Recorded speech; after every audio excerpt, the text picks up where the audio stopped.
María Isabel Tirado Cepeda, soy del grupo 11 y hablaremos acerca de la reproducción celular y el metabolismo celular. Comenzamos con el metabolismo celular. Bueno, ¿qué es el metabolismo? El metabolismo es un conjunto de reacciones químicas y transformaciones energéticas llevadas a cabo dentro de una célula. Esto para mantener la vida de un organismo. Bueno, estas reacciones metabólicas ayudan a la transformación de moléculas, ya sea por síntesis o degradación. Hay dos rutas metabólicas, el anabolismo y el catabolismo. Pero bueno, ¿qué es cada una? El anabolismo es hecha en sistemas autótrofos, mientras que el catabolismo se lleva a cabo en sistemas heterótrofos. Ok, el anabolismo es una vía de síntesis de moléculas. Digamos que de moléculas muy sencillas las sintetiza moléculas más complejas. Mientras que el catabolismo degrada, o sea, de moléculas más complejas las degrada a moléculas más sencillas. A grandes rasgos, digamos que el anabolismo construye mientras que el catabolismo destruye.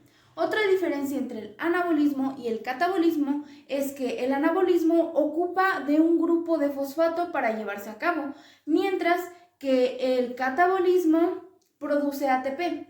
La energía dentro de un enlace de una molécula lo libera produciendo ATP. O sea, el anabolismo necesita ATP para llevarse a cabo, mientras que el catabolismo lo produce. Otra diferencia entre el anabolismo y el catabolismo es que el anabolismo se lleva a cabo por quimiosíntesis o fotosíntesis, mientras que el catabolismo se lleva a cabo por fermentación o respiración celular. Bueno, ¿qué son las enzimas? Bien, las enzimas son proteínas que ayudan a que ocurran ciertas reacciones químicas dentro de una célula. Las enzimas son proteínas, como lo había dicho, que catalizan, o sea, aceleran los procesos químicos llevados a cabo dentro de una célula. Las enzimas cumplen con una función específica. Hay diferentes tipos de enzima y cada una es muy selectiva porque solo hace una función, a la que está destinada. Una característica de la enzima es que siempre va a terminar en asa y en la composición de su nombre lo podemos dividir, digamos, en dos partes. La primera parte de su nombre es en la molécula en la que va a actuar o la que va a crear, mientras que la segunda parte de su nombre es el trabajo que va a realizar. Como ejemplo de enzima podemos tener a la amilasa, fructosa, quinasa, oxidasa, entre otras. Las enzimas siempre van a acelerar los procesos químicos que tiene que llevar la célula, ayudan al metabolismo celular directamente. Muy bien, ya hablamos acerca del anabolismo, del catabolismo y las enzimas, pero no hemos mencionado el ATP. ¿Qué es el ATP? Bueno, el ATP es la energía celular que nosotros, los humanos, obtenemos de nuestro alimento. El ATP o adenosintrifosfato es lo que nos ayuda a realizar todas nuestras funciones. Bien, el ATP lo podemos obtener metabolizando grasas, azúcares o proteínas. El último grupo fosfato es el que le dice a nuestra célula qué funciones debe utilizar, o sea, activa o desactiva funciones que la célula está haciendo o va a realizar. El ATP es sumamente importante porque es nuestra energía celular. Como lo había mencionado, el ATP es nuestro cambio de moneda energética, es nuestro incentivo para que la célula actúe. Muy bien, continuando con el metabolismo celular, hablaremos de fotosíntesis. Pero, ¿qué es la fotosíntesis? La fotosíntesis es un proceso de transformación química. Transforma la energía lumínica o solar en energía química que ayuda a la planta para que produzca glucosa y oxígeno. La fotosíntesis es sumamente importante para los seres humanos y para las plantas. La fotosíntesis se lleva a cabo en sistemas autótrofos, o sea, que ellos mismos producen su propia energía, su propio alimento. La fotosíntesis produce oxígeno y produce glucosa. El oxígeno necesario para los seres humanos y la glucosa necesaria para las plantas. Muy bien. La fotosíntesis, etimológicamente, foto significa luz y síntesis, pues es la síntesis de sustancias sencillas en sustancias más complejas. La fotosíntesis se lleva a cabo en dos fases, la fase oscura y la fase luminosa. Muy bien. Para poder hablar de la fase luminosa y la fase oscura, tenemos que hablar del cloroplasto.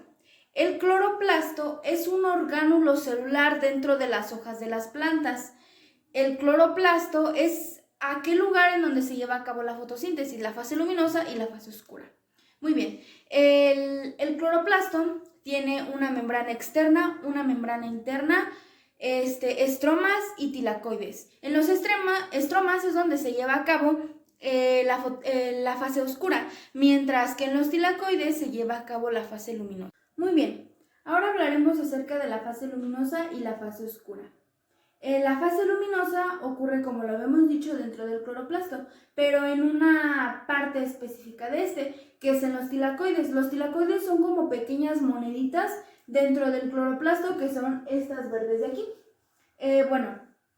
Lo que ocurre en la fase luminosa es que un fotón de luz impacta un pigmento fotosintético, lo que hace que este se excita y rompa un electrón de clorofila. En el paso 2, que es la fotólisis de agua, lo que ocurre es que una enzima rompe una molécula de agua en 2 electrones. En la etapa 3 ocurre una fotofosforilación. ¿Qué es una fotofosforilación? Bueno, hay un transporte de electrones y aquí obtenemos nuestro primer producto de la fase luminosa, que es el ATP. Para el cuarto paso, lo que ocurre es que este transporte de electrones llevan a una reducción de NADP, obteniendo NADPH. Nuestros productos de la fase luminosa, pues como lo habíamos dicho, es el ATP y el NADPH, que son necesarios para que pueda ocurrir la fase oscura o el ciclo de Kelvin. Sin este ATP y NADPH no puede ocurrir el ciclo de Kelvin, entonces no podríamos obtener la glucosa, que es lo que obtenemos de la fase oscura. Muy bien. Continuando con la fase oscura de la fotosíntesis, recordemos que todo esto ocurre dentro del cloroplasto, más específicamente en los estromas.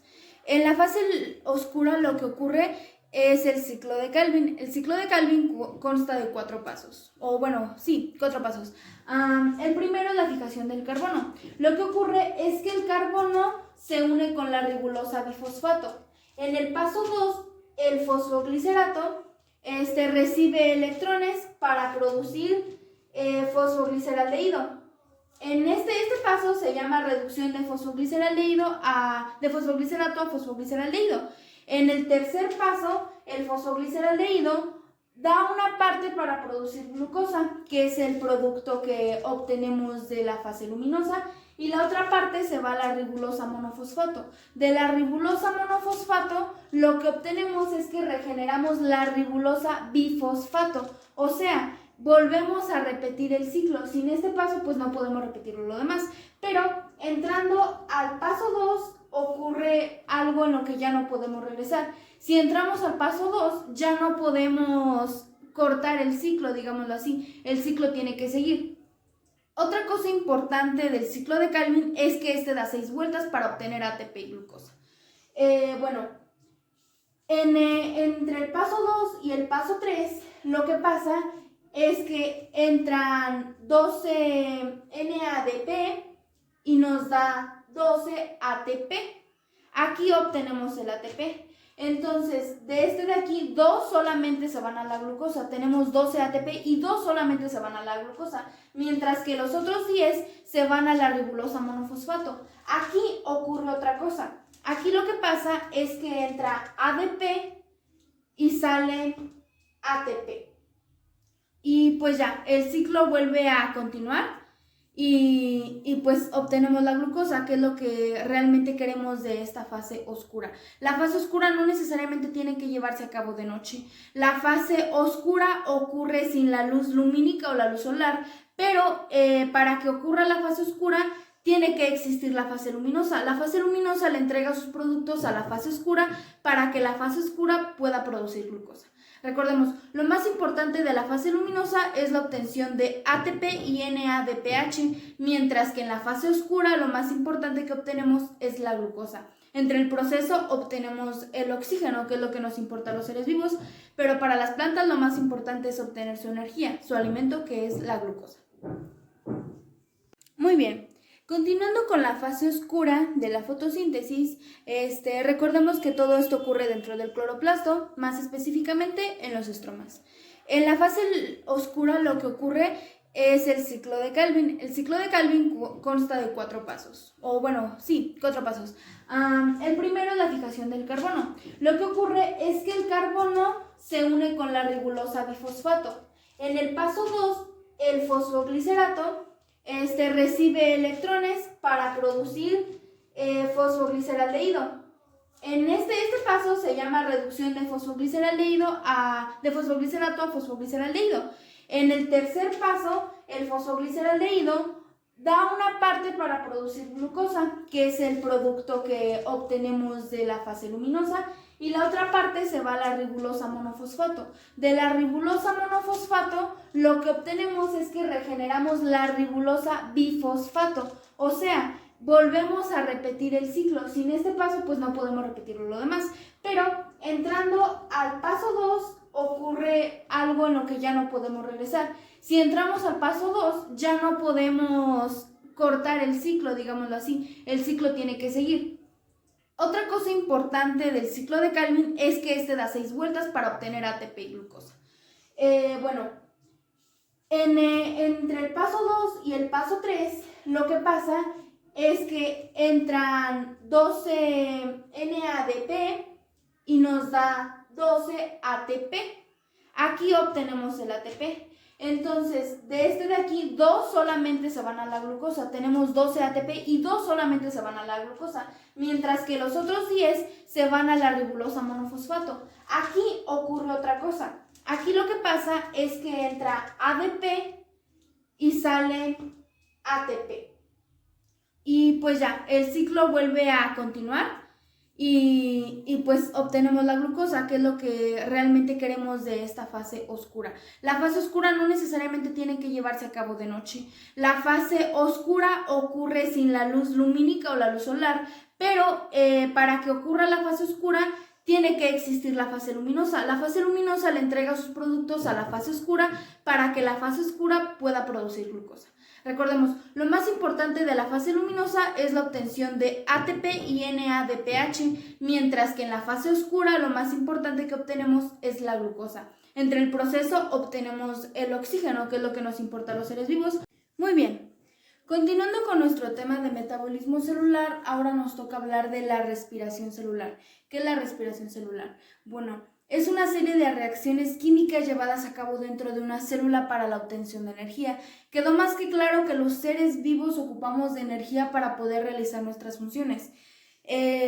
Ahora nos toca hablar de la respiración aerobia. ¿Pero qué es la respiración aerobia? Bueno, la respiración aerobia a grandes rasgos es aquella que utiliza oxígeno para poderse llevar a cabo para la obtención de energía. Utilizamos oxígeno. El oxígeno funge como un oxidante en la glucosa. Bueno, en la respiración aerobia hay 3 pasos. La primera es la glucólisis, la segunda es la oxidación de la glucosa y la tercera es el ciclo de Krebs. Bueno, la primera es la glucólisis. ¿Pero qué quiere decir glucólisis? Bueno, gluco quiere decir azúcar, mientras lisis quiere decir romper. La glucólisis, a grandes rasgos, lo que necesitamos es romper una molécula de glucosa para obtener piruvato. Esa es la función principal de la glucólisis, obtener piruvato. Primero, en la estructura de la glucólisis está compuesta por 6 carbonos, mientras que el piruvato solo tiene 3 carbonos. O sea, de la glucólisis siempre vamos a obtener 2 moléculas de piruvato. Pero no es tan fácil romper una molécula de glucosa en 2. Para eso tenemos que pasar por un proceso que es el proceso de la glucólisis a través de enzimas. Bueno, lo primero que pasa es que la molécula de glucosa se prepara. Después la fosforilamos y cambia a fructosa. De fructosa la volvemos a fosforilar y perdemos 2 ATP. En la glucólisis lo que también sucede es que introducimos 2 ATPs para tener al final 4 ATPs. O sea, realmente solo obtenemos 2 ATP porque 2 de los que metimos pues no cuentan. Después de este paréntesis, lo que sigue es que se corta a la mitad estos dos ATP, obteniendo dos gliceraldehídos fosforilados, que fue lo que hicimos en el paso anterior. Entonces, de ahí se fosforila sin ATP, y consumimos NADPH más y NADP más y obtenemos NADPH. Muy bien, continuando con nuestro tema de metabolismo celular, nos toca hablar ahora de la respiración celular.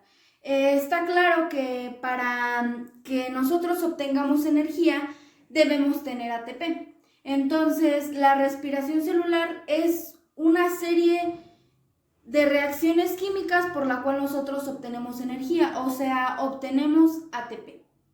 Muy bien, hay dos tipos de respiración celular, que es la aerobia y la anaerobia. La aerobia es aquella que necesita oxígeno para poder llevar a cabo estas transformaciones químicas. En la aerobia ocupamos, pues como lo digo, el oxígeno, que es un oxidante de la glucosa, y pasa por 3 pasos. La primera es la glucólisis, la segunda es la oxidación y la tercera es el ciclo de Krebs. Bueno, empezamos con la glucólisis. ¿Qué es la glucólisis? La glucólisis etimológicamente significa glucos, azúcar, y lisis, romper. Es el rompimiento de una molécula de glucosa. Bueno, para explicar la glucólisis debemos de entender que lo que busca la glucólisis es romper una molécula de glucosa que cuenta con 6 carbonos para obtener 2 moléculas de piruvato. En su estructura pues tienen 3 carbonos, pero esto no es sencillo, no es decir como, pues voy a romper una molécula de glucosa y ya obtengo 2 piruvatos. No, tiene que pasar por un proceso de reacciones químicas a través de enzimas para obtener nuestro resultado final. Sin estos 2 moléculas de piruvato no podemos continuar con lo demás, no podemos continuar con el ciclo de Krebs, que es el más importante para la obtención de ATP. Pero bueno, ¿qué es la glucólisis? Primero, el primer paso de 10 es que la molécula de glucosa se prepara. La segunda es que la fosforilamos obteniendo fructosa.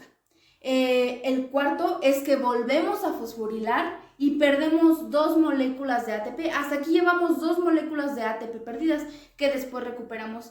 La glucólisis obtiene siempre 2 ATP y 2 moléculas de piruvato. Al final, la glucólisis obtiene 4 ATP y 2 de piruvato, pero recordando estas 2 que perdimos ahorita, pues solo tenemos 2 ATP. Después de esto, el ATP se corta a la mitad obteniendo 2 gliceraldehídos fosforilados. Esto se fosforila sin ATP utilizando NADP+. Después este NADPA+, se convierte en NADPH. El NADPH, digamos que ya no nos sirve, se hace inservible. Después volvemos a desesforilar, o sea, antes fosforilamos, ahora desesforilamos. Los azúcares pequeños obtenidos de las 2 moléculas de ATP se vuelven 4 moléculas de ATP y 1 molécula de agua, y pues aquí se combina y obtenemos 2 moléculas de piruvato. A grandes rasgos, perdimos una glucosa, la molécula de glucosa la perdemos, perdemos 2 moléculas de ATP, perdemos 2 moléculas de NADPH+, y 2 fosfatos. Y obtenemos como resultado final, lo más importante, que son 2 moléculas de piruvato, 4 moléculas de ATP, pero en realidad solo obtenemos 2 porque perdimos 2 en el proceso, 2 NADPH, y obtenemos 2 H2O, 2 moléculas de agua y 2 hidrógenos. Bueno, 2 moléculas de hidrógeno.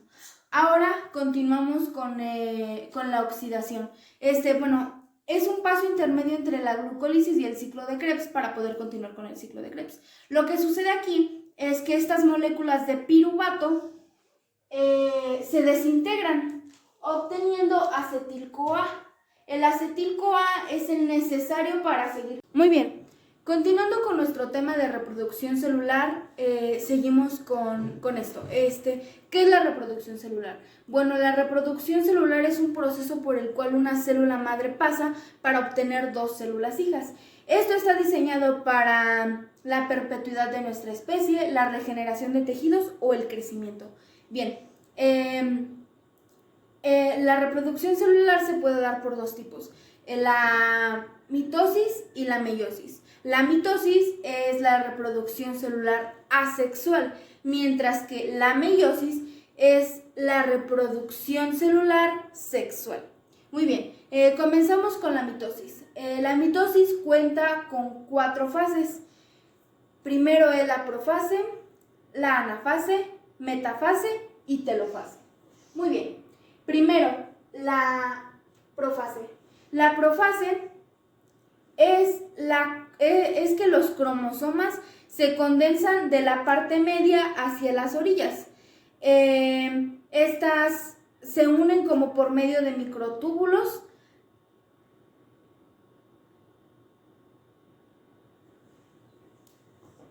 Muy bien, en la mitosis lo que ocurre primero es la profase. En la profase lo que pasa es que los cromosomas están listos para tener cromosomas hijos y la membrana celular desaparece.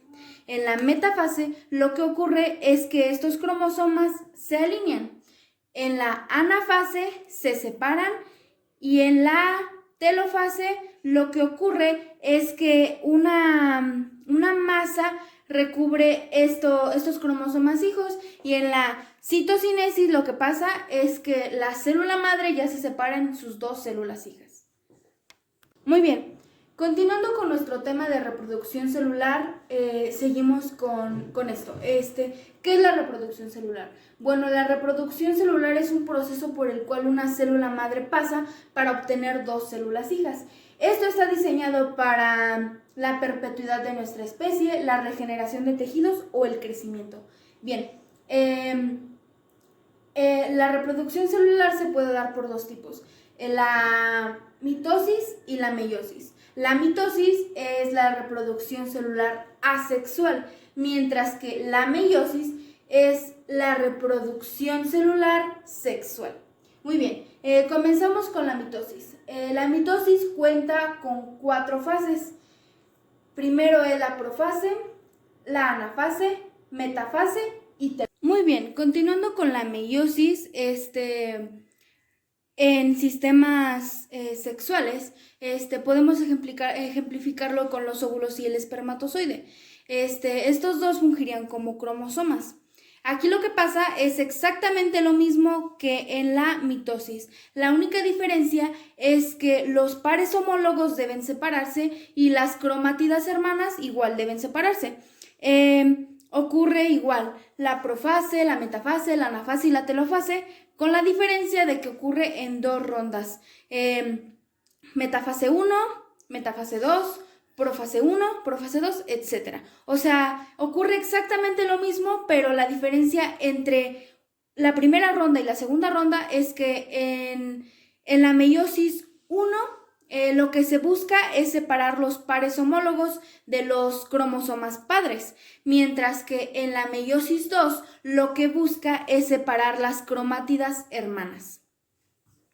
Muy bien, en cuanto a las estructuras de ADN y ARN, es que estos son ácidos nucleicos. Hay 2 tipos de ácidos nucleicos, el ácido desirribonucleico, ADN, o ácido ribonucleico, el ARN. Estos contienen material genético que va de una célula a otra. Digamos que es el material genético que los padres heredan a los hijos. Viaja por medio de cadenas de ADN y de ARN. Muy bien. Las diferencias entre la reproducción sexual y reproducción asexual es que en la reproducción asexual solo se ocupa de un individuo para generar 2 células hijas, mientras que en la reproducción sexual hacen falta 2 para generar 4 células hijas. En la reproducción sexual, el material genético o el ADN viaja a sus cromosomas hijos y pues ya, crean más células solitas, por sí solas, mientras que en la reproducción asexual ocupa de ambos cromosomas X y Y, para poder reproducirse. Ejemplifiquémoslos con el espermatozoide y con el óvulo. El espermatozoide entra el óvulo, juntan sus cromosomas X y Y bueno, crean 4 células hijas que son genéticamente diferentes. Y pues ya, comienza con la vida, ¿no? La perpetuidad de la especie. Muy bien, continuando con nuestro tema de metabolismo celular, nos toca hablar ahora de la respiración celular. Está claro que para que nosotros obtengamos energía debemos tener ATP. Entonces, la respiración celular es una serie de reacciones químicas por la cual nosotros obtenemos energía, o sea, obtenemos ATP. Muy bien, hay 2 tipos de respiración celular, que es la aerobia y la anaerobia. La aerobia es aquella que necesita oxígeno para poder llevar a cabo estas transformaciones químicas. En la aerobia ocupamos, pues como lo digo, el oxígeno, que es un oxidante de la glucosa, y pasa por 3 pasos. La primera es la glucólisis, la segunda es la oxidación y la tercera es el ciclo de Krebs. Bueno, empezamos con la glucólisis. ¿Qué es la glucólisis? La glucólisis etimológicamente significa glucos, azúcar, y lisis, romper. Es el rompimiento de una molécula de glucosa. Bueno, para explicar la glucólisis debemos de entender que lo que busca la glucólisis es romper una molécula de glucosa que cuenta con 6 carbonos para obtener 2 moléculas de piruvato. En su estructura pues tienen 3 carbonos, pero esto no es sencillo, no es decir como, pues voy a romper una molécula de glucosa y ya obtengo 2 piruvatos. No, tiene que pasar por un proceso de reacciones químicas a través de enzimas para obtener nuestro resultado final. Sin estos 2 moléculas de piruvato no podemos continuar con lo demás, no podemos continuar con el ciclo de Krebs, que es el más importante para la obtención de ATP. Pero bueno, ¿qué es la glucólisis? Primero, el primer paso de 10 es que la molécula de glucosa se prepara. La segunda es que la fosforilamos obteniendo fructosa. El cuarto es que volvemos a fosforilar y perdemos 2 moléculas de ATP. Hasta aquí llevamos 2 moléculas de ATP perdidas que después recuperamos. La glucólisis obtiene siempre 2 ATP y 2 moléculas de piruvato. Al final, la glucólisis obtiene 4 ATP y 2 de piruvato, pero recordando estas 2 que perdimos ahorita, pues solo tenemos 2 ATP. Después de esto, el ATP se corta a la mitad obteniendo 2 gliceraldehídos fosforilados. Esto se fosforila sin ATP utilizando NADP+. Después NADPA+, se convierte en NADPH. El NADPH, digamos que ya no nos sirve y se hace inservible. Después volvemos a desesforilar, o sea, antes fosforilamos, ahora desesforilamos. Los azúcares pequeños obtenidos de las 2 moléculas de ATP se vuelven 4 moléculas de ATP y 1 molécula de agua, y pues aquí se combina y obtenemos 2 moléculas de piruvato. Muy bien, continuando con el ciclo de Krebs, lo que sucede, o en lo que nos habíamos quedado, es que el piruvato se desintegra, obteniendo 2 moléculas de acetil-CoA y 2 moléculas de NADH. Ok, aquí el primer paso es el oxalacetato. El acetil-CoA se une con el oxalacetato y agua. Obtenemos citrato, después igual agua y otras enzimas, obtenemos cis-acositato. Después igual volvemos a meter agua y con más enzimas obtenemos D-isocitrato. Después aquí lo que ocurre es que entra un NADH más y obtenemos un NADH. Este es uno de los productos que obtenemos del ciclo de Krebs. Después, igual pasa por el proceso con más enzimas y obtenemos acetatoglutarato. Después del acetatoglutarato obtenemos succinato, del succinato fumarato y del fumarato malato, y aquí vuelve a pasar algo parecido que pasó entre el deisocitrato y el acetatoglutarato. Entre el melato y el oxacelato, lo que ocurre es que entra NADH y sale NADH+. Es exactamente lo que ocurre acá, solo que con diferentes moléculas. Bueno, es importante recalcar que el ciclo de Krebs, pues, como les digo, consta de 8 pases, pero tiene 2 vueltas. O sea, de estos productos que obtenemos no vamos a tener uno y uno, sino van a ser 2 y 2. Teniendo como resultado final ATP, NADH, FADH y CO2. Ok, aquí lo que pasa es que obtenemos ácido cítrico y en realidad obtenemos tan solo del ciclo de Krebs 36 moléculas de ATP.